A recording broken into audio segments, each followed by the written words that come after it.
Hello नमस्कार my dear students, एक बार फिर से हाजिर हैं हम आपके साथ इस यूट्यूब चैनल पर एजुकेशन आप तक पर। और आज हम पिछले कुछ पेपर्स के अंदर जो आए हुए हैं हमारी वोकैबलरी उनको डिस्कस करेंगे।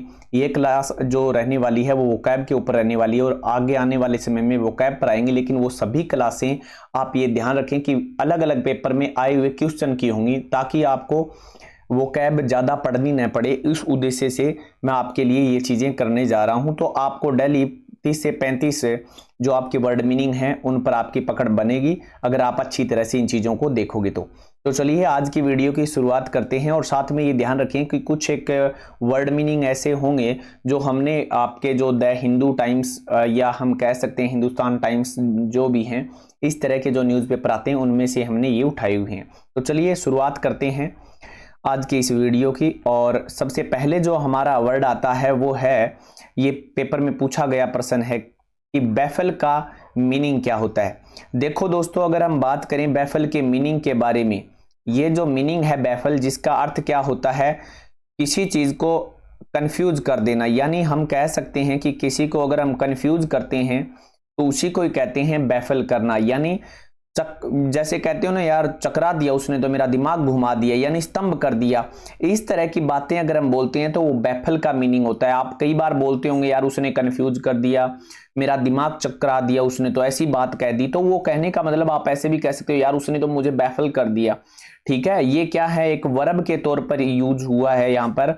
अगर आप चकरा देना के अर्थ में यूज करोगे तो वो क्या है, क्रिया के रूप में। यानी आप ऐसा कह सकते हो यार उसने तो मेरा दिमाग घुमा दिया, यानी चकरा दिया। ठीक है, अब ऑप्शन में आपको 4 ऑप्शन मिले हुए हैं। पहला ऑप्शन है सॉरी, दूसरा ऑप्शन है रिवील्स, तीसरा है कंफ्यूज और चौथा है डिसीव। अब हम बात करेंगे एक एक के ऊपर, क्योंकि मैं आपको ज्यादा वर्ड मीनिंग नहीं, सिर्फ 5 ही क्वेश्चन कराऊंगा, लेकिन उसमें से ही हर किसी के 6 सिनोनिम या 5 सिनोनिम आपको बताऊंगा ताकि आपको ज्यादा दिक्कत न हो। अब अगर हम बात करें कंफ्यूज करने के, यानी एक तो सिनोनिम हो गया कंफ्यूज इसका। ठीक है, बैफल करना मतलब दिमाग खराब, घुमाना, खराब करना। कई बार यार उसने तो दिमाग ही चकरा दिया मेरा, तो आप वैसे बागड़ी भाषा में कह देते हो यार इसने दिमाग खराब कर दिया, वो अलग चीज है। लेकिन कंफ्यूज करना आप ऐसा समझ सकते हो। अगर हम इसी के एक बारे में बैफल के, अगर हम वर्ड मीनिंग के बारे में बात करें, कुछ अलग से देखें तो एक वर्ड होता है परप्लेक्स। ठीक है दोस्तों, इसका मतलब भी क्या होता है, कंफ्यूज करना होता है। यानी बैफल करना, परप्लेक्स करना, कंफ्यूज करना, ये सब चीजें इसी के अंदर आती है। एक वर्ड मीनिंग होता है, ये जो है ये पेपरों में आए हुए हैं इसीलिए मैं ये सिनोनिम बता रहा हूं। एक जो होता है बीविल्डर, ठीक है ना दोस्तों, क्या होता है बीविल्डर, इसी का ही सिनोनिम है ये, इसी का ही सिनोनिम है। आप इनकी स्पेलिंग भी थोड़ी सी ध्यान रखें ताकि आपको कभी भी स्पेलिंग एरर भी आ जाए तो भी दिक्कत ना हो, या बेविल्डर। ठीक है, तो बीविल्डर जो होता है उसी का अर्थ बैफल करना ही होता है, कंफ्यूज करना ही होता है, परप्लेक्स करना ही होता है। आप इनको कॉपी में लिख सकते हो, ये बिल्कुल नजदीक मीनिंग है, जो सबसे नजदीक जाते हैं इसलिए मैंने लिखे हैं। आप कंफ्यूज का तो हमने लिख दिया, या आप एक नाम है आप पढ़ते होंगे, जैसे मैं यहां लिख देता हूं पजल। आप कहते हो ना यार उसने तो मेरा दिमाग पजल कर रखा है, तो वो दिमाग घुमा रखा है, तो ये पजल करना भी क्या है, बैफल का ही मीनिंग होता है। कोई और सोचिए आप इस तरह से। एक नाम आता है थवोट, क्या नाम आता है, थेवोट। उसकी स्पेलिंग क्या होगी, कुछ इस तरह से होगी, थेवोट। थेवोट का मतलब भी क्या, थेवोट। ठीक है, आप ऐसे बोल सकते हो थेवोट का मतलब। लेकिन हाँ एक और ध्यान रखें, इसका अर्थ अगर दूसरे, जब ये थोड़ा सा नजदीक मीनिंग नहीं है थेवोट, क्योंकि इसका अर्थ एक और भी होता है विफल होना। ठीक है, लेकिन अगर ये परप्लेक्स, बीविल्डर्स अगर आप पजल या कंफ्यूज न मिले तो आपको थवोट भी मिल सकता है। एक नाम आप देखते होंगे फ्रस्ट्रेट, आप कहते हो ना फ्रस्ट्रेट करना, किसी आपने फिल्मों में वगैरह वगैरह इस तरह के नाम सुने होंगे, तो यहां पर ये फ्रस्ट्रेट करना भी इसी का ही सिनोनिम होता है। तो आप अब बताओ, अब पेपर में इसका क्या पूछा है, सिनोनिम पूछा है। तो हमने क्या क्या पढ़ा, कंफ्यूज करना, पजल करना, परप्लेक्स करना, बिविल्डर करना, फ्रस्ट्रेट करना, थॉट करना। ठीक है ना, तो इसका मतलब यहां पर हमें ऑप्शन में 4 चीजें मिलेंगी। तो हमारे ऑप्शन में कंफ्यूज करना दिया हुआ है, यानी अब इस देखो कितना इजी दिया हुआ है। इसका मतलब है कि ये पेपर का लेवल, यहां पर ये किसी भी पेपर में आया हुआ हो मान लो, तो इसका लेवल बड़ा इजी रखा गया है, क्योंकि बैफल का मतलब कंफ्यूज करना बिल्कुल इजी सा दिया है। अगर यही बात सेकंड ग्रेड या फर्स्ट ग्रेड के पेपर की होती तो यहां पर जो हमारा परप्लेक्स है वो आपको ऑप्शन में मिलता या बीविल्डर मिलता। ठीक है, तो डिसीव का मतलब अब हम क्या बात करते हैं। डिसीव का मतलब क्या होता है, धोखा देना होता है। क्या होता है, धोखा देना होता है। और रिवील का मतलब क्या होता है, कोई चीज को प्रकट करना।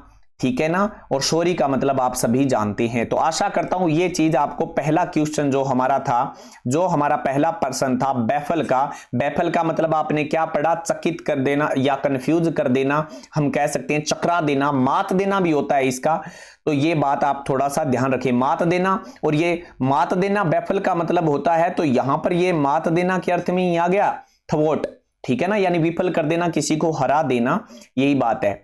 तो चलिए दूसरे हमारे क्वेश्चन पर हम बात करते हैं। ये हमारा क्वेश्चन नंबर 2, यानी सिनोनिम बताना है बेनिस। तो बेनिस का सिनोनिम क्या होगा। पहली बात हमें यह देखनी है कि बेनिस क्या होता है, खुद में अपने आप में ये क्या अर्थ होता है इसका। तो इसका अर्थ अगर मैं देखूं तो इसका अर्थ होता है, हम अगर लें किसी चीज के बारे में तो दूर करना। क्या होता है, दूर करना इसका अर्थ होता है। कोई चीज है, किसी से हम कोई चीज को दूर करें, या मैं कह सकता हूं हिंदी भाषा में निकाल देना, निकालना या निकाल देना। या मैं कहूं अगर नाउन के तौर पर आप सही भाषा में आप पढ़ते हो, निर्वासित करना। क्या करना, ये नाउन हो गया, निर्वासित और करना लगा दोगे तो ये वर्ब हो जाएगी। ठीक है ना। तो बेनिस क्या है, क्या करना है, दूर करना हो गया, निर्वासित करना हो गया, या निकाल देना हो गया। यानी उसने मुझे बेनिस कर दिया अपने गांव से, आप ऐसे कह सकते हो। एक बार आप ऐसे शब्दों को यूज कीजिए। अब अगर हम बात करेंगे इनके सिनोनिम की, तो बेनिस के सिनोनिम क्या हो सकते हैं। यानी एक इसका सिनोनिम आपको लिखवाता हूं जो कि अच्छा है, और जो हाई लेवल के एग्जाम होते हैं उसमें एसएससी के एग्जाम में पूछा कई बार आया हुआ है, जैसे कि ऑस्ट्रिच। क्या नाम है, ऑस्ट्रिच। ये थोड़ा सा आप स्पेलिंग इनकी ध्यान रखें, ऑस्ट्रिच। ठीक है ना। तो ये जो नाम है इसका अर्थ भी क्या होता है, दूर करना होता है, निकाल देना है। ऑस्ट्रिच का मतलब भी अगर और कोई ध्यान में आपके आता है तो मुझे बताइए। ऑस्ट्रिच के अलावा क्या होता है, डिपोट होता है। एक क्या शब्द होता है, डिपोट, डिपोट। ठीक है, डिपोट का मतलब भी क्या होता है, बाहर कर देना, निकाल देना, निर्वासित करना, या समाज से बाहर कर देना, गांव से बाहर निकाल देना। ऑस्ट्रिच कर दिया, डिपोट कर दिया, बेनिस कर दिया। ये डिपोट, ऑस्ट्रिच, बेनिस ये सब क्या है, सिनोनिम है। और भी क्या हो सकते हैं, क्या बिल्कुल हो सकते हैं, एक्साइल होता है। क्या होता है, एक्साइल होता है। ठीक है ना। और एक और होता है इसी एक्साइल के ऊपर अगर हम बात करें, एक्स के ऊपर ही, लेकिन यहां पर क्या आ जाएगा, पीएल आ जाएगा, एक्सपेल, एक्सपेल। ठीक है ना। तो ये एक्साइल हो गया, एक्सपेल हो गया, डिपोर्ट हो गया, ऑस्ट्रिच हो गया, बेनिस हो गया। ये सारे के सारे इनका अर्थ क्या होता है, दूर करना होता है, यानी निकाल देना, निर्वासित करना। अगर कोई और इससे थोड़ी सी दूरी बना के देखोगे तो एक नाम आता है एविक्ट। क्या आता है, एविक्ट आता है। इसका अर्थ क्या होता है, आप नाम सुने होंगे, घरों में कई बार लड़ाई झगड़ा होता है तो अर्थ होता है बेदखल करना। तो ये बेदखल करना ही एविक्ट होता है, जो कि आपने कहीं इस तरह की कोर्ट कचहरी के कागजों में आपको मिल भी जाएगा। बेदखल अगर इस तरह के डॉक्यूमेंट होते हैं उसमें, तो एविक्ट करना मतलब बेदखल कर देना। या ये और देखो एक चीज तो यही है ना कि घर से निकाल दिया तो मतलब बेदखली तो कर दिया, एविक्ट कर दिया उसको। ठीक है ना। और एक शब्द और आता है जिसकी स्पेलिंग मैं आपके सामने लिखता हूं, एक होता है एक्सपैट्रिएट, एक्सपैट्रिएट। ये भी ध्यान रखें, इसका अर्थ भी क्या होता है, बेदखल करना या निकालना। वैसे होता है इसका अगर नाउन के तौर पे देखोगे तो प्रवासी। क्या अर्थ होता है, प्रवासी अर्थ होता है नाउन के तौर पर अगर हम बात करेंगे। परंतु लेकिन अगर हमें सिनोनिम मिल जाए तो इनमें से कोई भी सिनोनिम आपको मिल सकता है। तो ये ध्यान रखें, एक्सपैट्रिएट का मतलब भी क्या होता है, बेनिस होता है। बेनिस का मतलब भी क्या होता है, एविक्ट होता है। एविक्ट का मतलब भी क्या होता है, ऑस्ट्रिच होता है। ऑस्ट्रिच का मतलब भी क्या होता है, डिपोर्ट होता है। डिपोर्ट मतलब एक्साइल, एक्साइल मतलब एक्सपेल। ठीक है। तो अब हम ऑप्शन देखते हैं कि इनमें से हमारे पास कौन सा ऑप्शन में है। तो आप ए आंसर इसका सही आंसर होगा, बिल्कुल एक्यूरेट। एक्सपेल करना मतलब बेनिश कर देना, निकाल देना, निर्वासित कर देना। फोर्स का मतलब ताकत होता है, इसलिए हम कोई चीज को ताकत भी नहीं, और वैसे भी देखो तो फोर्स करना, दबाव में लाना कोई चीज को, वो भी कई तरह के अर्थ हो सकते हैं। ट्रिक, चालाकी वगैरह वगैरह होगा नहीं। पुलिस का मतलब चमक भी होता है और चमकाना भी होता है, तो ये अर्थ होगा नहीं, क्योंकि हमें क्या चाहिए, दूर करना, निकाल देना या निर्वासित करना। आशा करता हूं ये क्वेश्चन आपके समझ में आ गया होगा। चलिए तीसरे क्वेश्चन पर बात करते हैं। क्वेश्चन नंबर 3 हमारा क्या कहता है, 3 नंबर क्वेश्चन, कि ग्रम्बल का मतलब क्या होता है, ग्रम्बल का मतलब क्या होता है। तो ये तो बहुत इजी क्वेश्चन है, इसमें कोई संदेह नहीं है। इसका अर्थ होता है बड़बड़ाना, ठीक है। कई बार कुछ एक लोग देखे होंगे आपको मनी मन बड़बड़ाते हैं, तो बड़बड़ाना इसका अर्थ होता है, ठीक है ना। या मनी मन में कई बार कहते हो ना, बोलना, ये करना, ये करना, वो करना, इस तरह से इसका अर्थ भी क्या होता है, बड़बड़ाना होता है। तो आप मुझे बताइए कौन सा अर्थ होना चाहिए, क्योंकि अब चलो हम इसके बाद बात करते हैं इनके सिनोनिम की। ग्रम्बल का मतलब क्या हुआ, बड़बड़ाना हुआ। तो बड़बड़ाने के अर्थ में आप एक +2 के अर्थ जो किताबें पढ़ते हो आप वहां पढ़ते होंगे मटरिंग, कुछ एक कई बार आता है मटरिंग, हो सकता है मटर भी हो सकता है, या मरमर भी हो सकता है, ध्यान रखें मरमर, ठीक है ना, ये भी हो सकता है। इनका अर्थ भी क्या होता है, बड़बड़ाना होता है। लेकिन अगर इनके नजदीक अर्थ है तो नहीं, एक शब्द और लिख देता हूं जिस तरह से MAUNDER, ठीक है, मूंजो, क्या नाम है इसका अर्थ। वैसे एक और अर्थ भी होता है घूमना फिरना, इसका अर्थ क्या होता है, घूमना फिरना भी होता है, ध्यान रखें। लेकिन अगर ये आपको ग्रम्बल के साथ मिल भी जाए ऑप्शन में, और तो आपको कार्रवाई क्या करनी है, इसका अर्थ खोया रहना भी होता है कई जगह पर, ठीक है। तो ये ध्यान रख लेना, बड़बड़ाना भी इसका ही अर्थ है। तो मॉन्डर भी आप इसका सिनोनिम यूज कर सकते हैं पेपर में, वो आपके डिपेंड करता है ऑप्शन के आधार पर। अगर हम बात करें तो एक शब्द आता है ग्राउस, ठीक है, GROUSE, ग्राउच। तो ये इसका अर्थ भी क्या होता है, बड़बड़ाना ही होता है, ठीक है। इसका अर्थ भी क्या होता है, बड़बड़ाना होता है, ध्यान रखें। और अगर ये नहीं मिले तो लास्ट एक है, लेकिन होता तो नहीं है, नजदीक अर्थ नहीं है, लेकिन फिर भी ऑप्शन में न हो तो ये तो पक्का मिलेगा फिर लास्ट के। लेकिन ये बहुत रेयर है कि ऑप्शन में दे, क्योंकि इसके नजदीक लगता हुआ मीनिंग नहीं है। तो सिनोनिम ग्रम्बल का अर्थ क्या हुआ, बड़बड़ाना इसका अर्थ होता है। बड़बड़ाना मतलब मटरिंग करना, ठीक है, मटरिंग करना मतलब मरमर करना। देखो मैं से ही मैं से हैं सारे, MM से हैं। मॉन्डर हो गया, ठीक है, मॉन्डर यानी घूमना फिरना भी होता है, और साथ में ग्राउज, लास्ट में क्या आ गया, ग्राउज आ गया। तो ग्रम्बल का मतलब ग्राउज भी होता है, ग्राउज का मतलब ग्रम्बल मतलब बड़बड़ाना या मनी मन में बोलना, ठीक है। असंतोष होता है, वैसे तो मन में शांति न हो, वैसे मान लो। तो अब मुझे बताओ कि इसके अंदर ऑप्शन कौन सा होना चाहिए। गलो का मतलब क्या, गलो, गलो का मतलब क्या हो सकता है, चमकना हो सकता है क्या, बिल्कुल नहीं होगा। इनएक्टिव, एक्टिव न होना, इनएक्टिव का मतलब क्या होता है बताओ, निष्क्रिय होना, सुस्त, आलसी। तो मुझे बताओ क्या ये हो सकता है क्या, इनएक्टिव, सुस्त, आलसी नहीं होगा। कंप्लेन हो सकता है क्या, बिल्कुल होगा। क्या होगा, इसका अर्थ है कंप्लेन होगा, इसका अर्थ क्या होगा, कंप्लेन होगा। ये बात आप ध्यान रखें। अगर हम बात करें इसके ग्रम्बल की, हाँ, अब ये अब आप सोचोगे कंप्लेन का अर्थ क्यों हुआ, क्योंकि मैंने अभी अभी बताया था कि ग्राउज का मतलब यहां पर देखो बड़बड़ाना, और इसका अर्थ ग्रम्बल का एक और भी होता है जिसका अर्थ मैंने अभी बताया था, यानी जो मन में शांति न हो, असंतोष। और आदमी बड़बड़ाता है तभी जब वो दुखी होता है, अपने आप से शिकायत करता है मनी मन में, यार ये हो गया, ये हो गया। अब आप इसके भाव को समझो, ठीक है ना। तो इसलिए वैसे मूविंग भी देखो ऑप्शन से कई बार करना पड़ता है, ये नजदीक लगता हुआ अर्थ नहीं है, क्योंकि इनएक्टिव निष्क्रिय हो गया, ग्लो चमकना हो गया, या वैसे भी चमकना दमकना।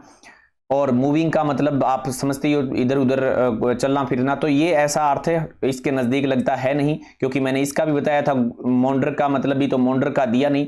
तो कंप्लेन यहां पर क्या है, असंतोष का भाव देता है। अब कंप्लेन का मतलब शिकायत करना भी आप नहीं कह सकते, यहां पर क्या है, संतोष, असंतोष की भावना उसके मन में होना। तो ग्रम्बल का मतलब असंतोष या बड़बड़ाना, और असंतोष होगा तभी वो बड़बड़ाएगा। तो ये वाक्य के अंदर आपको वैसे पता चलेगा। तो चलिए अगले क्वेश्चन पर हम बात करते हैं। अब नेक्स्ट क्वेश्चन है कैप्रिश, सिनोनिम बताना है। क्वेश्चन नंबर है हमारा 4। अर्थ है, आगे हमारे पास वर्ड है कैप्रिश। कैप्रिस का मतलब क्या होता है, हमें ये देखना है। देखो कैप्रिस का मतलब होता है दोस्तों मौज मस्ती। क्या होता है, मौज मस्ती इसका अर्थ होता है।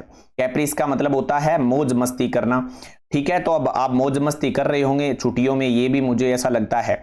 अब रही बात इसके सिनोनिम की, तो यहां पर इसके सिनोनिम की बात करूं तो इसका सिनोनिम देखो, इसके वर्ड मीनिंग पे अगर डिक्शनरी में निकालोगे तो आपको कुछ अलग ही मिलेगा, लेकिन विम का मतलब रंग मिलेगा। परंतु कैप्रिस का अगर पेपर में आता है तो विम इसका सिनोनिम हो सकता है, ठीक है। उसके बाद एक नाम है कुवक। क्या नाम है, कुवक नाम है, क्योंकि केऊ के साथ यू तो हमेशा ही आता है, ये बात ध्यान रखें आप। कुवक, तो कुवक का मतलब भी क्या है, मौज मस्ती होता है। क्या होता है, मौज मस्ती होता है। कुवक का मतलब भी क्या होता है, मौज मस्ती होता है। एक नाम आता है फ्रीक, FREAK, FREAK, फ्रीक। ये भी क्या है, इसका अर्थ भी क्या होता है, मौज मस्ती ही होता है। और एक और बात बताऊं, ये सिनोनिम मौज मस्ती में भी आ सकता है, और इसका अर्थ एक विचित्र भी होता है, विचित्र, ठीक है ना, क्या हो सकता है, विचित्र हो सकता है। एक नाम है इसका अर्डर, ARDOR, ठीक है, इसका अर्थ भी क्या होता है, मौज मस्ती होता है। इसके कई मीनिंग है, ठीक है, इसके कई मीनिंग है, ध्यान रखें, लेकिन इनके नजदीक लगते मीनिंग जो मैं बता रहा हूं वो अभी मैंने आपके सामने लिख दिए। एक मैग्रिम, क्या नाम है, मैग्रिम नाम है। तो ध्यान रखें ये फ्रिक इसके नजदीक लगता हुआ मीनिंग नहीं है, ये फ्रिक जो है नजदीक लगता हुआ मीनिंग नहीं है, लेकिन विम, कुअक, अर्डर और मैग्रिम ये अगर नहीं होंगे तो इस कैप्रिश का मीनिंग जो है वो फ्रिक हमें करना है, लेकिन ये आपको कहीं ना कहीं 100% आपको मिल जाएंगी इनमें। और इन सब का अर्थ क्या होता है, मौज मस्ती ही होता है, यानी मन से आप खुशनुमा। और एक है मौज का मतलब यहाँ क्या होता है कि एकदम से कोई भावना आपके अंदर उत्पन्न होना। तो आप, अब मेरे नाम आया भावना, तो देखो अगर नजदीक लगता हुआ तो नहीं है, तो नोशन भी इसका अर्थ हो सकता है। नोशन भी अगर वर्ड मीनिंग देखो तो फ्रिक के नजदीक लगता हुआ नोशन है, फिर इसके नजदीक लगाता हुआ। लेकिन कैप्रिस का हम पढ़ रहे हैं, तो कैप्रिस के हमने क्या पढ़े, विम पढ़ा, कुअक पढ़ा, फ्रिक पढ़ा, अर्डर और मैग्रिम भी हमने पढ़ा है। क्लियर हो गया। अब आगे बात करते हैं इसके, अब ऑप्शन की बात। अब ऑप्शन की बात करने से पहले एक वर्ड मीनिंग और बता देता हूं मैं, जो आपके इसके अंदर भी आया हुआ है,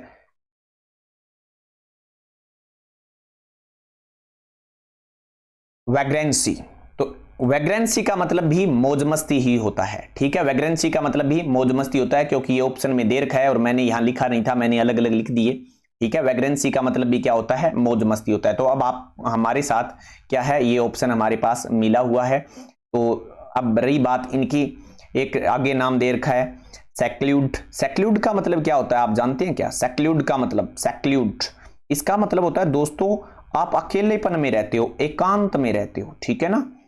और डिसयूनाइट का मतलब आप क्या होता है बताइए, डिसयूनाइट यानी बांट देना, बांटना, अलग अलग करना हम कह सकते हैं। और डिस्कनेक्ट का आप सारे जानते हो, तो ये होंगे नहीं इसका आंसर, क्योंकि हमें ना तो बांटने का अर्थ है। और देखो अब आप सोचोगे सर ये ऐसे ही पता चल जाता, अगर हमने आपने ये पढ़ लिया ना कैप्रिस का मतलब मौज होता है, तो देखो सेक्लूड का मतलब एकांत होता है, कहां मौज हो गई, एकांत में रह रहा है। डिसयूनाइट मतलब बांटना हो गया, डिस्कनेक्ट मतलब आप समझती हो सारे नॉर्मल सी बात है। तो बचा हुआ ऑप्शन कौन सा है, वैग्रेंसी है ना, तो वैग्रेंसी हो गया, कैप्रिश हो गया, विम हो गया, कुअक हो गया, फ्रिक हो गया, अर्डर हो गया, मैग्रिम हो गया, ये सारे के सारे क्या हैं, इसके सिनोनिम हैं। चलिए लास्ट वर्ड करते हैं हम हमारा आज के टॉपिक का, हम ज्यादा लंबा नहीं करेंगे, आपको उम्मीद है ये क्लास अच्छी लग भी रही होगी। उसके बाद अगर हम बात करें प्रीडोमिनेंट, प्रीडोमिनेंट हमारे पास वर्ड है और इसका हमें बताना है एंटोनिम, मतलब उल्टा बताना है। अरे उल्टा बताओ, उल्टा बताओ, आपको सिनोनिम आने चाहिए, सीधा सा हिसाब है। फिर उल्टा ऑटोमेटिक ही निकल आता है, क्या आता है, उल्टा ऑटोमेटिक निकल आता है। प्रोडोमिनेंट का मतलब आपको पता होना चाहिए वो क्या होता है, वो होता है प्रभावी, कोई चीज प्रभावी, प्रभावशील हो, ठीक है ना। या मैं कह सकता हूं ज्यादा मात्रा में हो, क्या हो, ज्यादा मात्रा में हो, यानी सर्वाधिक भी कह सकता हूं मैं, अगर हम देखें तो क्या कह सकता हूं, सर्वाधिक भी कह सकता हूं, ज्यादा मात्रा में भी कह सकता हूं, आप ऐसे मान लीजिए सर्वाधिक हो, प्रभावी हो, ज्यादा मात्रा में हो। क्लियर हो गई मेरी बात। अब अगर हम बात करें इनके समानार्थक शब्दों की, अगर हम इसकी बात करें तो इसके साथ हम देख सकते हैं एक शब्द आता है जिसका नाम है इन कॉम्पी और टेंट। ध्यान रखें लंबा है थोड़ा सा, इसलिए मैंने आराम से लिखा क्योंकि स्पेलिंग गलत न हो, इनकॉम्पिटेंट, ठीक है ना। प्रीडोमिनेंट के अर्थ में अगर आप देखोगे तो इनकॉम्पिटेंट हो सकता है, आपके पेपर में देख लेना, या फिर आपको मिल सकता है सबमिसिव, सबमिसिव, ठीक है। और भी आपको कौन कौन से मिल सकते हैं, एक नाम मिल सकता है आपको इनफेरियर, इनफेरियर, ठीक है। इन सब का अर्थ यही होता है, ध्यान रखें। और एक नाम हो सकता है इनसिग्निफिकेंट, इनसिग्निफिकेंट, ठीक है दोस्तों, क्या हो सकता है, इनसिग्निफिकेंट। तो आपके पेपर में देख सकते हो यहां पर ऑप्शन ए में मिला हुआ है इनसिग्निफिकेंट। इनफीरियर भी हो सकता था, सबमिसिव भी हो सकता था, इनकॉम्पिटेंट भी हो सकता था। तो जो प्रीडोमिनेंट है, प्रभावी, ज्यादा, सर्वाधिक, आप वर्ड मीनिंग पे मत जाओ, हिंदी में मत जाओ, क्योंकि पेपर में आपको सिनोनिम माने। और देखो यहां से अगर एक भी आपको पता है कि इनफीरियर का मतलब क्या होता है, तो प्रीडोमिनेंट का ऑटोमेटिक पता चल जाता है, तो आप इसके मत जाओ। और वैसे भी देखो ग्लोरी, शोभा देना कोई चीज, ग्लोरी क्या होती है, शोभा वगैरह वगैरह हम पढ़ते हैं राजा महाराजाओं में। सुपीरियर हमने क्या कहा था, सुपीरियर, क्योंकि हमने क्या इसका एंटोनिम पूछा है, ध्यान रख लेना। इनसिग्निफिकेंट क्या है, इनका एंटोनिम है, ठीक है ना, उल्टा बताना है हमें। तो यहां पर ग्लोरी का मतलब कोई चीज है वो ज्यादा होगी कि नहीं होगी, किसी की हो सकता है इज्जत ज्यादा हो, शोभा, इज्जत, मान, सम्मान कोई भी हो सकती है। सुपीरियर का मतलब भी सर्वाधिक, ज्यादा से ज्यादा होता है। एक्सट्रीम का मतलब भी लिमिट से ज्यादा कोई चीज होती है।